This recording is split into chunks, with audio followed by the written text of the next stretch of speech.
Hey everybody, I'm Steve Green with Bill Whittle and Scott Ott, and this is Right Angle. A couple of weeks ago, Bill hosted a segment on Let's Go Brandon and how it was stirring up all the right people in a fun and lighthearted and, well, let's just say a cleaner way than the original way we were having fun with it. And that's nice. I like that part. In fact, I even ordered my 15-year-old. I hope he's not home and listening to this. I ordered him a Let's Go Brandon coloring book, and I'm going to stick it in his Christmas stocking. I know he's too old for coloring, but I think he's going to like the sentiment. But what I want to talk about today is the fact that Let's Go Brandon is having the desired effect. That's right. It's driving the left bonkers. I'm so happy. So let me give you the latest example of this. It might even be the best example of this. NBC's Ken Dilanian, big time, blue check mark reporter on Twitter and all that stuff. He wrote this nasty little scare piece on Monday about Palmetto State Armory down in South Carolina, I believe, that is selling a Let's Go Brandon AR-15 lower. So you can fancy up your F-15, I wish, your AR-15 with a little humor. What's wrong with that? So naturally, all the right people are getting their panties so twisted into like these Gordian knots of panty twists. Alexander the Great could hack away at this thing for hours and just not leave a mark on the guy. Let me tell you what he said. He said, I called to ask the Secret Service whether they consider F. Joe Biden emblazoned on an assault rifle to represent a security threat to the president. He then said, which I think is a reasonable question. And see, that's the problem right there. People who think that kind of silliness is reasonable. Now, the Secret Service, he said, declined to comment for his story. Now, I don't know if that's just Secret Service policy or if they were telling, go away with your silliness. Bill, since you're the one who brought up the power of Let's Go Brandon first here just a couple of weeks ago, what do you think when you read stories like this? Well, I agree with you completely. It's hitting them where they live. Mark Twain wrote a number of essays, actually. I'm pretty sure he didn't publish until after he died, called Letters from the Earth. And it was basically letters to Satan. And Satan comes to Earth and talks to kids and so on and so on and so on.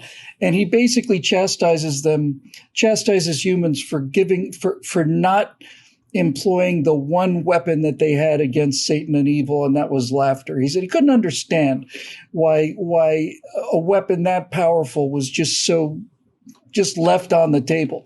Against the power of mockery, nothing can stand. Something close to that, he wrote.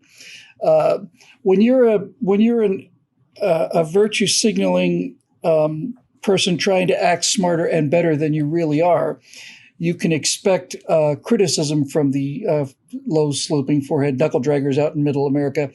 But when they laugh at you, that's game over because they've punctured the illusion of your superiority, your unearned moral and intellectual and ethical superiority. They've just punctured it. They're laughing at it. And as many people have pointed out, Let's Go Brandon is not just a shot at Joe Biden. It's a shot at censorship. It's a way of saying, okay, you want to pretend that this wasn't happening. Now, by the way, I've heard that the reporter is actually a very nice person. She may have been trying to cover up the fact that it was profanity. But in any event, the press wants to pretend that Biden's incredibly popular and that this stuff doesn't happen.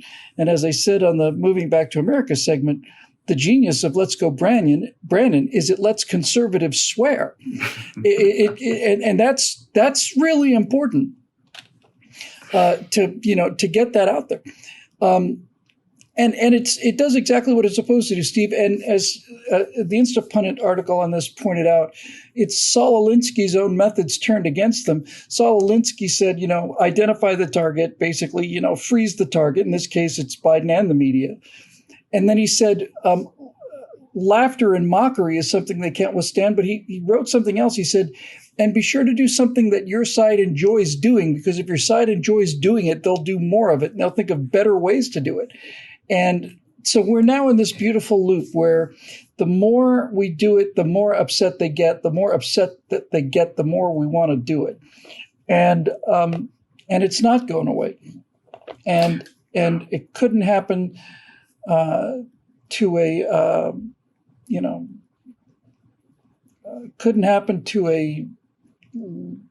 better letting guy than Joe Biden.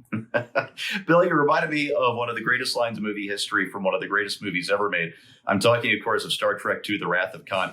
And wasn't Kirk's line, "I'm laughing at the superior intellect"? Yes, I'm laughing at your superior intellect. Yes, Yeah. Exactly. And that's what we're doing here. Speaking of superior intellect, Trolling him.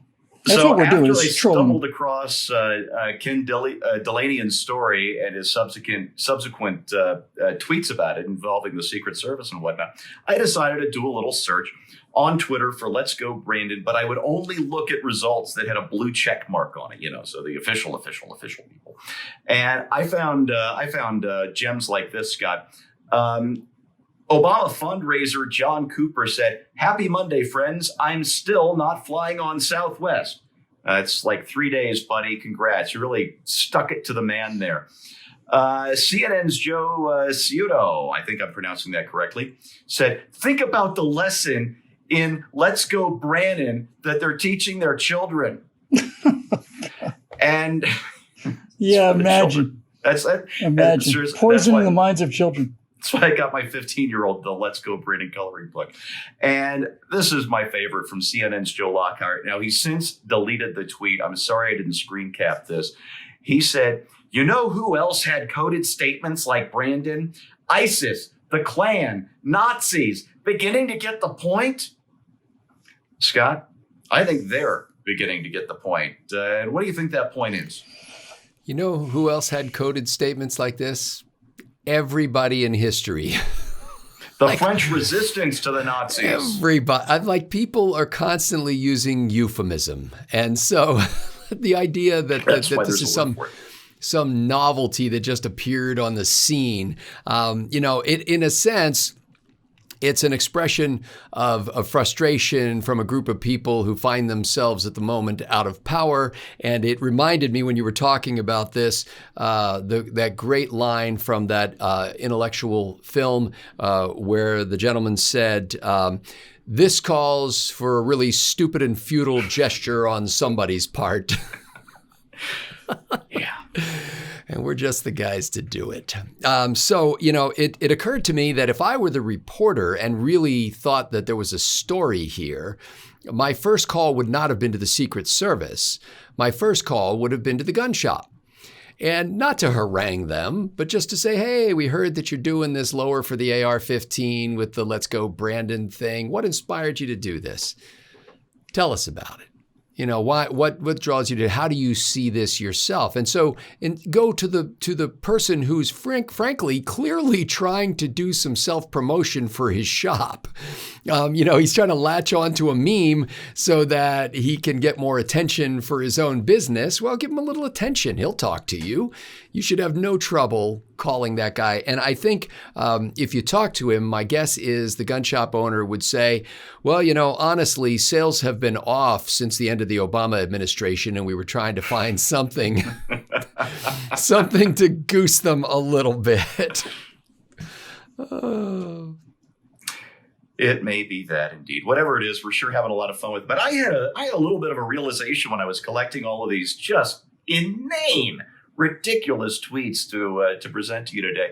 And that is these people tweeting these idiot things, these reporters writing these hand-wringing stories. None of them believe any of what they're saying about this. Nobody believes, not even Ken Dilanian, I think, that having an AR-15 lower with a little Joe Biden picture on it is going to turn a law-abiding gun owner into an assassin. It just doesn't happen. Nobody thinks that letting your kids laugh about a politician in public is going to turn them into serial killers or whatever the scary boogeyman of the day is. They don't believe this stuff.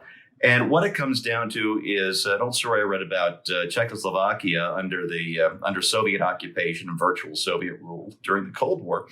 And that was the worst part of it, was you were expected to say things that you didn't believe in order to show your conformity and your enthusiasm for the official party line. And that's exactly what's going on here with this Let's Go Brandon fear. They don't believe any of these scary things, but they've got to show their enthusiasm for the party line that Joe Biden is wonderful and that all of his critics are would-be, wanna-be, gonna-be assassins. None of it's true. You know it. They know it. So keep laughing at the superior intellect. That's your right angle on that. Brought to you by members of BillWhittle.com. Hey, quick reminder, content like this needs sponsors like you. So if you're not a member, go to BillWhittle.com today. Become a member. Just make a one-time donation. We'd sure love to have you on board. Thanks for watching, and we'll see you next time. And let's go, Brandon. Let's go, Brandon.